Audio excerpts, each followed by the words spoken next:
അത്തരം കാര്യങ്ങള് ഗവൺമെന്റ് പരിശോധിച്ചുകൊണ്ടിരിക്കുകയാണ്. ബഹുമാനപ്പെട്ട മുഖ്യമന്ത്രി ക്യാബിനറ്റ് കൂടുന്നുണ്ടല്ലോ ബുധനാഴ്ച. ആ കാര്യത്തിൽ ആ തീരുമാനം ബുധനാഴ്ച ഉണ്ടാകും. മുഖ്യമന്ത്രി ഞങ്ങളോടെല്ലാം കാര്യങ്ങൾ പരിശോധിക്കാൻ ആവശ്യപ്പെട്ടിട്ടുണ്ട്. കാരണം കേരളത്തിലെ PSCയുടെ വിശ്വാസ്യത തകർക്കാൻ ഒരു കാരണവശാലും അനുവദിക്കില്ല. അങ്ങനെ ചെയ്യുന്ന ആളുകളെ കർശനമായ നിയമത്തിന് മുമ്പിൽ കൊണ്ടുവരും. അത് പരിശോധിക്കേണ്ട കാര്യമാണ്. അതുകൊണ്ടാണ് മുഖ്യമന്ത്രി എന്നോട് വിശദമായി കാര്യങ്ങൾ ഇതിനെപ്പറ്റി അന്വേഷിച്ച് റിപ്പോർട്ട് കൊടുക്കാൻ പറഞ്ഞിട്ടുള്ളത്. മന്ത്രിസഭാ യോഗത്തിന് മുമ്പ് ഞാൻ മുഖ്യമന്ത്രിക്ക് റിപ്പോർട്ട് നൽകി. ഒരു കാര്യം എനിക്ക് പറയാനുണ്ട്. മയക്കുമരുന്ന് ലോബിയുടെ പത്തി തകർത്തിരിക്കുകയാണ്. കേരള പോലീസ് വളരെ സുത്യർഹമായ സേവനം നടത്തുകയാണ്. കോൺസ്റ്റബിൾ മുതൽ DGP വരെയുള്ള പോലീസ് സംവിധാനം ഉണർന്ന് പ്രവർത്തിക്കുകയാണ്. ഈ മയക്കുമരുന്ന് ലോബി പല സ്ഥലങ്ങളിലും പോലീസ് ഉദ്യോഗസ്ഥന്മാരെ ആക്രമിക്കുകയും മർദ്ദിക്കുകയും ഒക്കെ ചെയ്യുന്നുണ്ട്. അങ്ങനെ ചെയ്യുന്ന ആളുകൾക്ക് നേരെ അതിശക്തമായ നടപടികൾ കൈക്കൊള്ളും. പോലീസിനെ ആക്രമിക്കുക, പോലീസിനെ മർദ്ദിക്കുക, പോലീസിന് നേരെ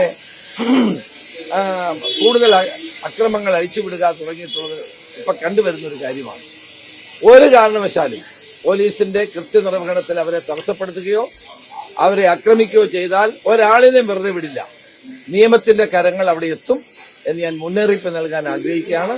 പല സ്ഥലങ്ങളിലും ഇന്നലെയും മിഞ്ഞാന്നുമായി പോലീസ് ഉദ്യോഗസ്ഥന്മാർ സെർച്ചിന് പോകുമ്പോഴും ഡാൻസ് ഓഫ് ടീമുകൾ പരിശോധന നടത്തുമ്പോഴും ഇവരെ ലഹരി മാഫിയെ പിടിക്കാൻ ശ്രമിക്കുമ്പോഴും അവരെ നേരെ കയ്യേറ്റം ചെയ്യുക, ആക്രമിക്കുക, പരിക്കേൽപ്പിക്കുക തുടങ്ങിയിട്ടുള്ളത് കണ്ടുവരുന്നു.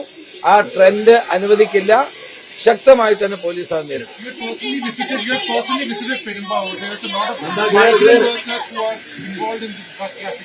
You visited there. After your comment, what is the evaluation on the impact of these migrant workers who are involved in trafficking? Is it a big influence on drug trafficking in the state?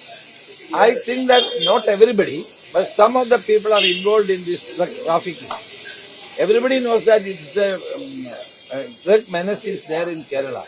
So, Perumbavoor is one place where large number of migrant laborers are working there.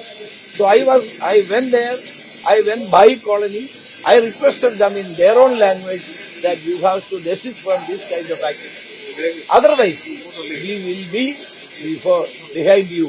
We will take action. But I think that most of the people are now understood the situation, and I think that most of them are coming out of that.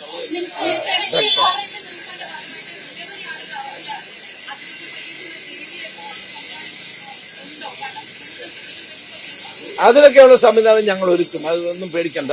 ജയിലില്ലെങ്കിൽ ജയിലിനുള്ള സംവിധാനം ഒരുക്കും. ഒരു കാര്യത്തിലും വിട്ടുവീഴ്ചയില്ല.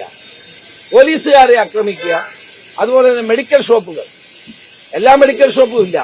ചില medical ഷോപ്പുകളിൽ കുറിപ്പടിയില്ല, ഡോക്ടർമാരുടെ prescription ഇല്ലാതെ മരുന്നുകൾ, ഗുരുതരമായ രോഗങ്ങൾക്കുള്ള മരുന്നുകൾ കൊടുത്ത് അത് ലഹരിക്ക് പകരം ഉപയോഗിക്കുന്നതായി ശ്രദ്ധയപ്പെട്ടിട്ടുണ്ട്. ഒരു കാരണവശാലും അത് അനുവദിക്കില്ല. മെഡിക്കൽ ഷോപ്പുകാരാരെങ്കിലും ഇത് ഉൾപ്പെട്ടിട്ടുണ്ടെങ്കിൽ അവർ പിൻവലിയണം, അവർ മാറണം. ഡോക്ടർമാരുടെ പ്രിസ്ക്രിപ്ഷൻ ഇല്ലാതെ മരുന്ന് കൊടുത്താൽ ഒരു സംശയവും വേണ്ട, നടപടി ഉണ്ടാകും. പോലീസ് അവരുടെ പിന്നാലെ ഉണ്ടാകും എന്ന മുന്നറിയിപ്പ് ഞാൻ നൽകാൻ ആഗ്രഹിക്കുന്നു. ആരോഗ്യമന്ത്രി ശ്രീ K. മുരളീധരനുമായിട്ട് ഞാൻ ഇന്ന് ഈ കാര്യം സംസാരിക്കുന്നുണ്ട്. ഒരു കാരണവശാലും കേരളത്തിലെ മെഡിക്കൽ ഷോപ്പുകൾ ഇത്തരം ഡ്രഗ് മെനസിന് വേണ്ടി കൂട്ടുനിൽക്കാൻ പാടില്ല. Union ministers also announced the 3-year plan. Media saying they are inspired by your action. That I don't know, but I welcome the step of the Union government to eradicate drugs. They have already formed a 3-year program.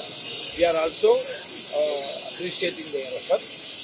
State and central will go together in this effort.